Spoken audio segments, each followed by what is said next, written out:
할렐루야. 양천 공동체 식구 여러분, 한 주간도 잘 지내셨나요? 이비호 목사 인사드립니다.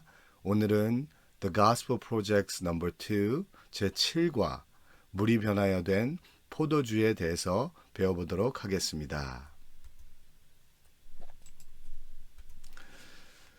7번째 시간인데요. 여태까지 6주 동안 예수님이 들려주신 비유에 대해서 배웠고요. 오늘부터 예수님이 행하신 기적의 첫 번째 기적을 배워보도록 하겠습니다. 물이 변하여 된 포도주의 썸머리입니다. 요한은 예수님이 물로 포도주를 만드신 이야기를 오락거리로 쓰지 않았습니다. 요한은 성령의 영감을 받아 하나님 아버지를 계시하시는 예수님의 기적의 진리를 기록한 것입니다. 이 기적의 이야기에서 우리는 우리의 필요를 아시는 예수님과 예수님의 정체를 엿볼 수 있으며 오로지 하나님을 드러내기 위해 행동하시는 능력의 예수님을 발견할 수 있습니다. 신학적인 주제는 예수님의 기적은 하나님 아버지를 영화롭게 하려는 목적으로 베풀어집니다. 세 가지 포인트 있는데요. 첫 번째, 예수님의 기적은 인간의 필요에 대한 응답입니다. 두 번째, 예수님의 기적은 예수님이 누구이신지를 드러냅니다. 세 번째, 예수님의 기적들은 영광을 드러내고 믿음을 굳게 합니다. 이렇게 세 가지 포인트를 포인트 바이 포인트로 하나씩 보도록 하겠습니다. 포인트 넘버 1, 예수님의 기적은 인간의 필요에 대한 응답입니다. 요한복음 2장 1절부터 5절까지 말씀이죠. 1절 같이 읽겠습니다. 3일째 되던 날 갈릴리 가나에서 결혼식이 있었습니다. 예수님의 어머니도 그곳에 계셨고, 여기에서 3일째 되던 날은 요한복음 1장하고 연관이 돼 있죠. 요한복음 1장 하반부에 어떤 일이 있었는지 요한복음 1장 43절 45절 같이 읽을게요. 다음날 예수께서 갈릴리로 떠나시려다 빌립을 만나 말씀하셨습니다. 나를 따라라. 빌립은 나다니엘에 찾아가 말했습니다. 모세가 율법에 기록했고 예언자들도 기록했던 그분은 우리가 만났소. 그분은 요셉의 아들 나사렛 예수시오.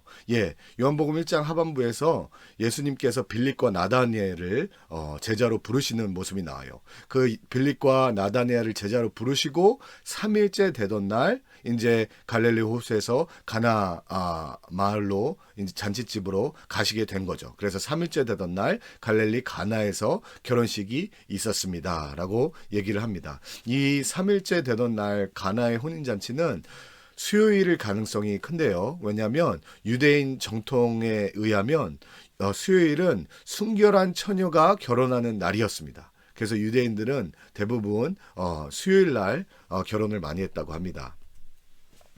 2절 같이 읽겠습니다. 예수와 제자들도 그 결혼식에 초대받았습니다. 예수님과 제자들이 초대받았는데 그러면 그 결혼식이 누구의 결혼식이었나? 보면 성경의 본문을 봐서 요한복음을 보면서 이 초대한 사람이 나다네일과 친분이 있는 사람일 수도 있겠구나라고 생각하는 게 요한복음 21장 2절 같이 읽을게요. 시몬 베드로 디두모라고 하는 도마 갈릴리 가나 사람인 나다나엘이라고 얘기했죠. 나다나엘은 가나 사람이었어요. 그래서 바로 가나의 혼인잔치 전에 예수님이 나다나엘을 제자로 부르는 것을 볼 수 있죠. 그리고 나다나엘은 가나 사람이라 나다나엘의 고향 친구가 예수님을 초대했구나라고 생각하실 수 있어요. 그래서 그 예수님이 제자를 부른 것이 베드로 안드레를 먼저 불렀죠. 그 제자를 부른 데가 갈릴리 호수였어요. 그죠? 그래서 갈릴리 호수에서 제일 큰 도시가 가버나움이었죠. 가버나움에서 예수님이 많은 사역을 했습니다. 그래서 그 갈릴리 호수가에서 가버나움에서 가나까지 한 30km 정도 되는 것 같아요. 그래서 30km 되니까 그 갈릴리 호수에서 하루 또 왼종일 천천히 걸어서 가나 땅에 도착한 것 같습니다. 3절 같이 읽을게요. 그런데 포도주가 다 떨어지자 예수의 어머니는 예수께 와서 포도주가 다 떨어졌구나 라고 말해 주었습니다.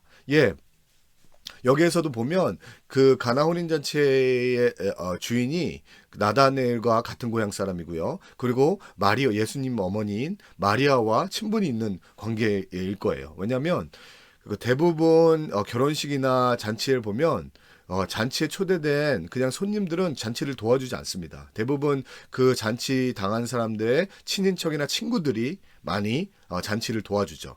여기에서 보면 마리아가 잔치에 포도주가 떨어졌다는 것을 알았어요. 그 얘기는 마리아가 열심히 도왔다는 얘기입니다. 그래서 포도주가 떨어진 걸 안 거죠. 그래서 예수님께 와서 포도주가 떨어졌다고 말씀하고 있습니다. 그래서 마리아가 이 가나안 땅에 혼인잔치 하는 분들과 친분이 있다는 것을 알게 되죠. 그래서 이 가나안 혼인잔치는 나다니엘과 마리아 그 두 분이 아는 사람일 거다라고 짐작할 수 있습니다.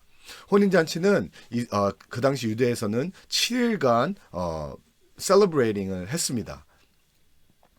요즘에는 하루 몇 시간도 안 하는데 그 당시에는 7일간 했었던 거죠. 그래서 7일 동안에 남자들은 노래를 하고 여자들은 춤을 추고 친구나 친지들은 신랑 신부에게 선물을 주고 그런 큰 잔치였어요. 그래서 저녁 7일 동안 하니까 맨날 24시간 먹고 놀 수는 없잖아요. 그래서 낮에는 나가서 목축업을 하고 농업을 하고 그래서 밤에 와서 또 이제 쇠고기와 살찐 송아지 많은 음식을 먹고 마시면서 즐기는 거예요. 7일 동안. 그런데 거기에서 빠질 수 없는 것이 포도주였던 거죠. 근데 포도주가 지금 다 떨어졌다고 마리아가 얘기하는 거예요. 마리아가 예수님께 왜 포도주가 다 떨어졌다고 얘기했을까 짐작하는 것은 마리아는 예수님의 어머니인 거죠. 그죠? 예수님이 대단하신 분이라는 것을 태어날 때부터 알았어요.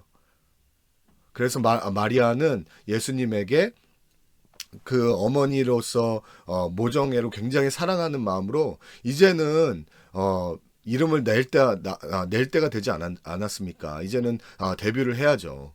그래서 어머니들은 자식이 잘 되는 것을 바라잖아요. 그래서 어머니신 마리아가 예수님께로 온 거예요. 그래서 이제는 이제는 데뷔하고 이름을 알리고 그런 사역을 시작할 때가 되지 않았습니까? 라고 얘기를 한 거죠.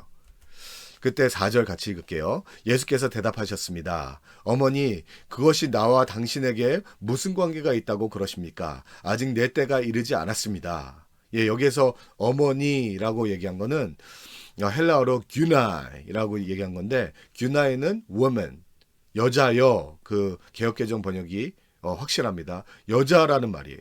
그래서 여자여 그랬어요. 그렇지만 이 여자여가 굉장히 공손한 표현이었어요. 왜냐하면 이 여자라는 woman이라는 말이 Old English에서는 공손하게 표현할 때 my lady 그러잖아요. 그런 것처럼 공손하게 어머니를 향하여 여자여라고 얘기를 한 거죠. 그러면서 아직 내 때가 이르지 않았습니다라고 얘기한 거예요. 예, 여기서 내 때가 뭐죠? 예수님께서 항상 my time has not come yet. 그 나의 때는 오지 않았습니다라고 얘기하는 것은 항상 예수님의 십자가, 예수님이 죽으심을 얘기해요. 요한복음 12장 23절 24절 같이 읽을게요. 예수께서 대답하셨습니다. 인자가 영광받아야 할 때가 왔다. 영광받아야 할 때 My time has come. 그죠? 24절. 내가 진실로 너에게 말한다. 미랄이 하나가 땅에 떨어져 죽지 않으면 한 알 그대로 있고 죽으면 많은 열매를 맺게 된다. 나의 때를 얘기하면서 미랄이 죽어야 되고 죽지 않으면 많은 열매 맺지 않는다고 얘기해요. 그래서 항상 나의 때는 예수님의 십자가의 사건을 얘기를 합니다. 그래서 예수님께서는 마리아에게 무슨 말을 했냐면 마리아는 어머니가 자식을 사랑하는 마음에 이제는 데뷔도 하시고 이름을 알리시고 이렇게 하셔야 되지 않습니까? 라고 했을 때 어머니는 아닙니다. 내가 이 세상에 오는 것은 유명세를 알리는 거, 내 이름을 알리는 것이 아니라 나는 이 세상의 모든 죄를 지고 십자가에 못 박히기 위해서 이 땅에 온 것입니다. 라고 말씀을 하시는 거죠. 5절 같이 읽을게요. 그러나 예수의 어머니는 하인들에게 말했습니다. 무엇이든 그가 시키는 대로 하라. 어머니는 자식을 사랑해서 굉장히 자식이 잘 되기를 바랐던 거죠. 그렇지만 어머니가 예수님을 임신했을 때 벌써 천사를 통해서 예수님은 임마누엘 하나님이라는 걸 알았어요. 그렇기 때문에 어머니가 나이도 있으시고 성숙하시고 믿음이 충만했지만 어린아이 같은 믿음이 있었던 거죠. 예수님을 향해서. 예수님이 나의 구주시구나. 임마누엘의 하나님이시구나. 그래서 예수님을 의지하고 밀어붙이신 거죠. 무엇이든지 그가 시키는 대로 하라. 마태복음 18장 3절 4절에 보면 말씀하셨습니다. 내가 진실로 너희에게 말한다. 너희가 변화되 어린아이들처럼 되지 않으면 결코 하늘나라에 들어갈 수 없을 것이다. 그러므로 누구든지 이 어린아이와 같이 자신을 낮추는 사람이 하늘나라에서 가장 큰 사람이다. 이 마리아와 같이 낮아져서 어린아이와 같은 심정으로 예수님을 믿고 바라고 의지하면 하나님께서 예비하신 큰 기적이 일어나게 됩니다. 그래서 두 번째 포인트에는 예수님의 기적에 대해서 말씀하고 있습니다. 두 번째 포인트, 예수님의 기적은 예수님이 누구이신지를 드러냅니다. 6절 7절 같이 읽을게요. 가까운 곳에 돌 항아리 6개가 놓여 있었습니다. 그것은 유대 사람들의 정결의식에 쓰이는 것으로 각각 물 2-3 메트레스에 들어가는 크기의 항아리였습니다. 예수께서 하인들에게 말씀하셨습니다. 항아리들의 물을 채우라. 그래서 그들은 항아리마다 물을 넘치도록 가득 채웠습니다. 예수님은 이제 포도주가 떨어졌다고 하자 항아리를 모아서 거기에서 물을 가득 채우라고 해서 그 물을 포도주로 만드시는 기적을 베푸시려고 하셨어요. 근데 거기에 수많은 항아리들이 있고 수많은 용기들이 있고 주전자도 있을 테고 컵도 있을 테고 많았는데 돌항아리 6개 유대 사람들이 정결의 의식에 쓰이는 것으로 하라 그랬어요. 여기에서는 예수님이 다 의도가 있었던 겁니다. 예수님은 하나님의 영광을 돌리기 위해서 이 땅에 오셨어요. 그래서 그냥 예수님은 물이 포도주로 변하게 해서 나는 이런 마술사야 그렇게 하려고 물이 포도주로 변한 것이 아니에요. 다 의도가 있어서 말씀하신 거죠. 그 많은 그릇들 가운데 정결 의식에 쓰이는 돌항아리를 선택하시고 거기에 물을 가득 부으라고 하셨어요. 왜 그러셨을까요? 그 종교 의식 저희가 예수님의 비유를 봤을 때 예수님께서는 세리와 창녀와 같은 죄인에게 구원을 베푸시려 이 땅에 오신 것도 맞지만 예수님은 종교 지도자들 같은 바리새인 같은 그 위선자들에게도 예수님이 오셔서 그들을 구원하기 원하셨어요. 그렇기 때문에 계속 그 종교 지도자들 바리새들에게 메시지를 던져주고 있습니다. 마가복음 7장 1절 5절 말씀에 예루살렘에서 온 바리새파 사람들과 몇몇 율법학자들이 예수 곁에 모여 있다가 예수의 제자들 가운데 몇 사람이 손을 씻지 않고 더러운 손으로 음식을 먹는 것을 보았습니다. 바리새인들과 율법학자들은 항상 율법을 철두철미하게 지키기 원했어요. 그래서 손을 맨날 씻었죠. 3절 바리새파 사람들과 모든 유대 사람들은 장로들의 전통에 따라 손 씻는 정결의식을 치르지 않고는 먹지 않았고 시장에 다녀와서도 손을 씻지 않고는 음식을 먹지 않았습니다. 그래서 매일매일 손을 씻는 정결의식을 했던 거예요. 5절 그래서 바리새파 사람들과 율법학자들이 예수께 물었습니다. 왜 선생님의 제자들은 장로들이 전해준 전통을 따르지 않고 더러운 손으로 음식을 먹습니까? 계속 정결 의식을 하지 않는다고 예수님을 질타를 했죠. 그래서 예수님께서 이 가나에서 그 정결 의식에 쓰이는 항아리를 쓰신 것은 이 종교 지도자들 바리새인에게 말씀하시기 원하시는 거예요. 뭐냐면 이 율법 엄숙한 것, 점잖, 거룩한 것이 내가 온 목적이 아니라는 거예요. 나를 믿는 목적은 엄숙하고 점잖하고 거룩한 예배만 드리기 위해서 예수님이 돌아가신 게 아니라는 거죠.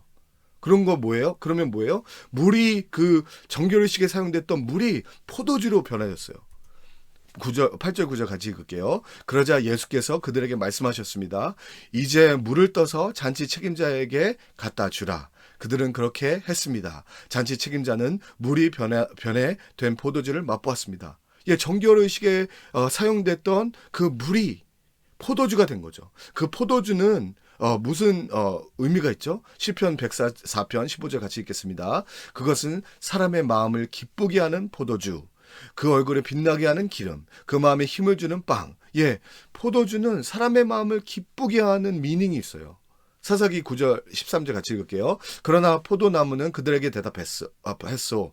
내가 나무를 들 위에 군림하려고 하나님과 사람을 기쁘게 하는 새 포도주를 포기해야겠느냐? 예, 포도주는 하나님의 마음을 기뻐하고 사람의 마음을 기뻐하는 그런 심볼이 있어요.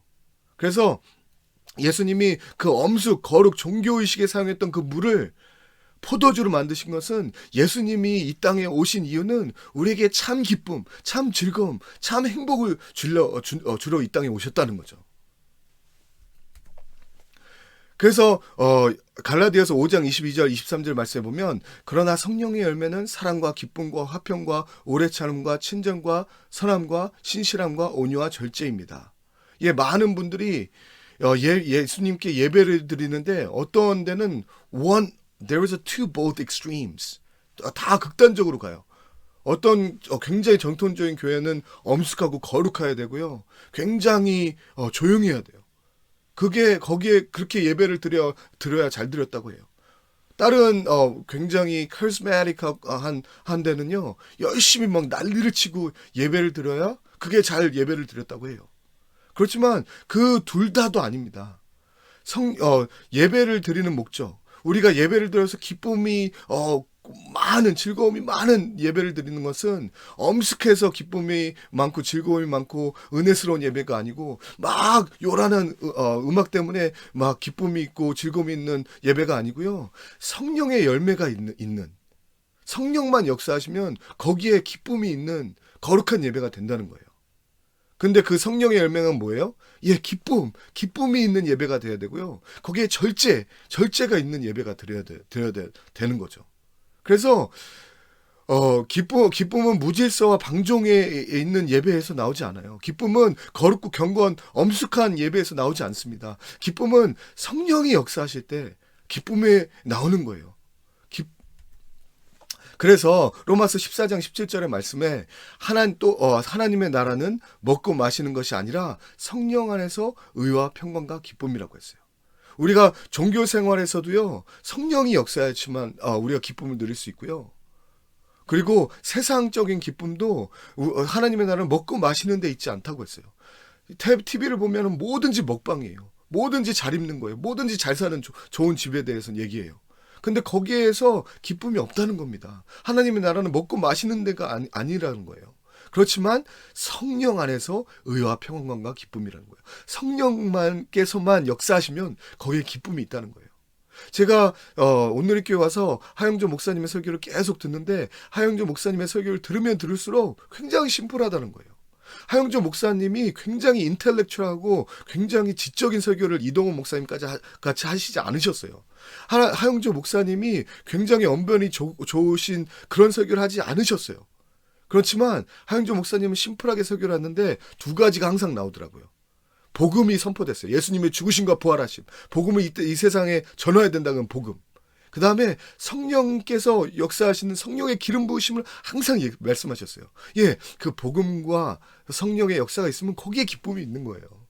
그래서 제가 듣기로는 하영조 목사님께서 특별 새벽 기도를 하면 3시에 사람들이 나가서 자리 잡으려고 하고, 그리고 문을 들어가는 순간에 막 눈물이 쏟아진다는 얘기를 하는 게, 예, 성령이 역사하시면 거기에 기쁨이 있습니다. 거기에 황홀함이 있어요. 거기에 은혜가 있는 거죠.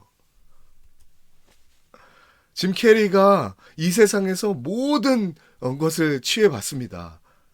이렇게 짐 캐리가 인터뷰에서 이런 얘기를 했어요. I think everybody should get rich and famous. 모두가 유명해지고 부자가 되십시오. And do everything they ever dreamed of. 원하는 모든 것을 해보십시오. So they can see that it's not the answer. 그러면 그것이 답이 아니라는 것을 알게 될 것입니다. 예, 이 사람이 다 체험해봤어요. 정말 엄청나게 부자가 돼봤고요. 엄청나게 유명해봤고요. 그리고 자기가 원하는 걸 다 해봤어요. 그렇지만 정말로 헛된 것을 알아. 마약이 심취했었잖아요. 예, 이 세상에서 오는 것은 정말로 그 기쁨은 오래가지 않아요. 정말 허무한 것입니다. 그래서 하나님의 나라는 먹고 마시는 거에 있다고 하지 않았어요. 성령 안에서 주시는 기쁨이라고 말씀하는 것입니다. 그래서 세상에 주는 기쁨은 거짓되고 허무한 거예요. 종교에서 얘기하는 것은 그 세상의 기쁨을 쳐버리고 엄숙하고 거룩하고 라고 하는 거예요. 제가 어렸을 때 부모님이 계속 교회에서 예배드리고 기도하고 성경 보라 그러는데 너무너무 재미가 없는 거예요. 근데 이 세상에서 오는 그것은 기쁘고요. 그래서 교회에 가가지고 거룩한 척하고 예배드리는 척하고 저의 기쁨은 이 세상이었던 거죠. 그렇지만 제가 예수님을 구주로 영접하고 참 기쁨을 알았을 때 이 세상의 기쁨은 아무것도 아니라는 것을 느끼게 된 거죠. 시편 16편 11절 말씀에 주께서 내게 생명의 길을 보여주시리니 주 앞에서는 기쁨이 항상 넘칠 것이요 주의 오른손에는 영원한 즐거움이 있을 것입니다. 예, 주께서 생명의 길을 보여주실 때 내가 예수 그리스도를 영접하고 구원을 얻었을 때 그 생명의 길을 얻었을 때 예수님 앞에 기쁨이 항상 넘치는 것을 체험했고요. 예수님 오른손에 영원한 즐거움이 있는 것을 깨달았습니다. 예, 생명의 길을 얻는 순간 우리는 기쁨이 예수님께로부터 온다는 것을 알게 돼요. 요한복음 15장 11절 말씀에 내가 이것들을 너에게 말한 것은 내 기쁨이 너희 안에 있어 너의 기쁨에 충만하게 하려 함입니다. 예, 우리가 우리를 충만하게 채울 수 있는 기쁨은요, 오직 예수님께로 오는 기쁨으로만 우리를 채울 수 있습니다. 그래서 아구스티누스는 이렇게 얘기해요. 주님, 우리는 당신을 위해 짐을 받았습니다. 그렇기 때문에 우리의 마음은 당신을 만나기 전까지는 쉼을 찾을 수 없습니다. 예, 우리는 하나님 위에 지음받았기 때문에 하나님이 우리를 채워주시지 않으면요, 우리는 계속 찾아야 돼요. 근데 이 세상 어떤 것도 우리를 만족시킬 수 없는 거죠. 그런데 예수님의 구원의 길을 얻는 순간 그때가 최고의 기쁨이고 그것은 계속 기쁨을 유지하는 근원이 되는 거죠. 그래서 블레이즈 파스칼이라는 철학자가 이렇게 얘기했어요. 모든 사람의 마음에는 진공 상태인 공간이 있습니다. 그 공간은 어떠한 피조물로도 채울 수 없고 오직 예수 그리스도를 통해 창조주 하나님만이 채울 수 있는 공간입니다. 예, 이 세상에 어떤 것도, 돈도, 물질도, 어떤 건강도, 어떤 것도 우리 빈 공간을 채울 수가 없어요. 오직 예수 그리스도만으로 채울 수 있다는 거 말씀합니다. 6절, 7절을 보시면 예수님께서 주시는 기쁨의 양에 대해서 얘기하시고 계세요. 같이 읽겠습니다. 가까운 곳에 돌 항아리 6개가 놓여 있습니다. 그것은 유대 사람들의 정결의식에 쓰이는 것으로서 각각 물 23메트레테스 들어가는 크기의 항아리였습니다. 예, 23메트레테스 항아리가 6개나 있었어요. 그 항아리에 물을 가득 채우라고 했죠. 23메트레스의 항아리가 120리터가 한 항아리에 들어갈 수 있다고 합니다. 그게 6개면은 720리터를 들어가는 거예요. 신학자가 이렇게 말했어요. 윌리엄 버클리라는 사람이. 그 당시에 지구상의 어떠한 혼인잔치에서도 720리터의 포도주를 다 마시지 못했을 것이라고 얘기했습니다. 예. 그만큼 하나님께서 우리에게 참 기쁨을 주시는데 양이 어마어마하다는 거예요. 예수님을 우리가 영접했을 때 예수님이 나의 참 길이라고, 예수님이 나의 참 생명이라고 우리가 믿는 순간, 그 예수님을 바라보는 순간 우리에게 밀려오는 기쁨은 이 어마어마한 양의 기쁨이라는 거죠. 10절 같이 읽을게요. 그러고는 이렇게 말했습니다. 누구든지 처음에는 맛 좋은 포도주를 내오다가 손님들이 취하면 덜 좋은 포도주를 내는 법인데 당신은 가장 좋은 포도주를 지금까지 남겨두었군요. 예, 그래서 그 포도주를 사람들한테 나눠주는데 사람들은 이 포도주가 어디에서 온지 몰랐어요. 그러면서 하는 말이 banquet master, banquet을, 파티를 organize 하는 사람이 원래는 처음에 사람들이 안 취했을 때 제일 포도주를 주고 취했을 때 좀 질이 낮은 것을 주는데 어떻게 제일 좋은 상품의 포도주를 여태까지 남겨두었냐라고 얘기하는 거예요. 예수님이 만드신 포도주, 예수님께서 우리에게 주시는 기쁨은 최상의 기쁨이라는 거죠. 그 어떠한 마약도, 그 어떠한 것도 예수님이 주는 기쁨하고 비교가 될 수 없다는 거예요. 야고보서 1장 17절에 이렇게 얘기합니다. 온갖 좋은 선물과 온전한 은사는 위로부터 오며. 예, 영어 성경에 보면 every good and perfect gift is from above. 예, 하나님께서 주시는 기쁨. 그것은 좋은 기쁨이에요. 다른 이 세상의 어떤 기쁨, 이 세상의 기쁨들은 다 사이드 에펙트, 예, 부작용이 있어요. 마약을 하면 마약 중독이 되고요. 물질이 있으면 물질이 우리를 종으로 만들고요. 다 부작용이 있습니다. 그렇지만 하나님께서 주시는 기쁨은 좋은 기쁨인데 또 어떤 기쁨이에요? Perfect gift. 완벽한 기쁨입니다. 완벽한, 정말로 100% 완벽한 거죠. 그런 기쁨을 우리에게 주신다는 겁니다. 세 번째, 예수님의 기적들은 영광을 드러내고 믿음을 굳게 합니다. 요한복음 2장 11절 같이 읽겠습니다. 예수께서 이 첫 번째 표적을 갈릴리 가나에서 행해 자기의 영광을 드러내셨습니다. 그러자 예수의 제자들이 그를 믿었습니다. 예, 예수께서 이 첫 번째 표적을 갈릴리 가나에서 행했다고 얘기했어요. 여기에서 기적을 행했다고 얘기하지 않습니다. 영어 성경에 보면 This is the first of his miraculous signs 그랬어요. First miracle이라 그러지 않았어요. First miraculous signs. 사인이라는 거예요. 이 기적이 사인이라는 거죠. 사인이 뭐죠? 제가 그림을 보여주면 신호등을 보이죠? Red 사인이 뭡니까? Stop이라는 거예요. 사인은 그 뒤에 meaning이 있어요. 그 뒤에 의미가 있는 거죠. 예수님이 물을 포도주로 만든 사건은요, 그 뒤에 미닝이 있다는 거예요. 무슨 미닝이죠? 예, 무슨 미닝이냐면은 20절, 30절, 요한복음 20장 31절 이것을 하기 위하신 것입니다. 같이 읽겠습니다. 그러나 이것들이 기록된 목적은 여러분들로 하여금 예수가 그리스도이시며 하나님의 아들이심을 믿게 하고 또 믿어서 예수 이름으로 생명을 얻도록 하기 위함입니다. 예, 예수님이 물을 포도주로 만드신 목적은요, 우리에게 기쁨을 주실 건데, 우리에게 행복을 주실 건데, 우리에게 퍼펙트한 즐거움을 주시는데, 그 즐거움이 어디에서 와요? 우리가 예수님을 하나님의 아들 예수 그리스도로 믿었을 때, 우리가 예수님의 이름으로 생명을 얻었을 때 그 기쁨이 온다는 것. 예, 우리가 예수 그리스도의 십자가를 믿었을 때 그 기쁨이 온다는 것을 얘기해주고 있어요. 그래서 예수님이 4절에 이 이야기를 마리아에게 한 이유가 이거예요. 이게 키포인트인 겁니다. 4절 같이 읽을게요. 예수께서 대답하셨습니다. 어머니, 그것이 나와 당신에게 무슨 관계가 있다고 그러십니까? 아직 내 때가 이르지 않았습니다. 예, 여기에서 때가 뭐라 그랬죠? 예수님의 십자가의 때. 예수님께서 우리 모든 죄를 짊어지시고 십자가에 못 박혀 피를 흘리신 그 때를 말씀하시는 거예요. 예, 우리가 기쁨을 어떻게 얻을 수 있습니까? 예수의 십자가의 고난을 통해서 우리는 그 기쁨을 얻을 수 있는 거예요. 예수님의 죽으심과 부활하심을 믿을 때, 그때 우리는 예수님으로부터 오는 참 기쁨을 얻을 수 있다는 겁니다. 이게 키라는 거예요. 이것 때문에 예수님께서 표적을 행하셨다는 거예요. 예수 그리스도의 죽으심과 부활하심, 예수 그리스도의 십자가의 능력. 예, 우리가 언제 기쁨을 누릴 수 있죠? 막 예배 때 신나는 찬송을 하면 기쁘다고요? 아니요. 거기에서 기쁨이 오지 않습니다. 우리가 예배 때 거룩하게 조금 더 소리 지르지 않고 거룩할 때 기쁨을 얻는다고요? 아니요. 거기에서 오지 않아요. 그렇지만 우리가 언제 기쁨을 얻죠? 우리가 우리를 구원하신 십자가 지신 예수님을 바라볼 때, 그때 참 기쁨이 온다는 거예요. 그래서 이 찬양을 같이 하고 싶어요.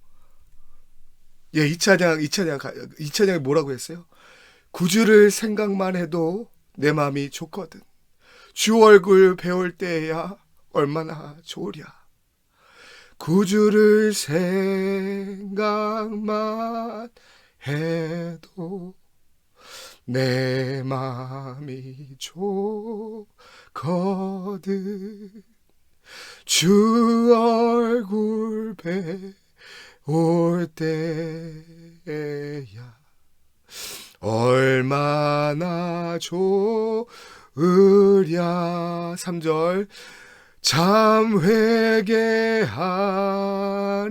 자에게 소망이 되시고 구하고 찾는 자에게 기쁨이 되신다. 5절 사랑의 구주 예수여 내 기쁨 되시고 이제와 또한 영원히 영광이 되소서. 예, 이 찬양 안에 다 들어있어요. 우리가 언제 기뻐져? 예수님을 생각할 때 기쁜 거예요.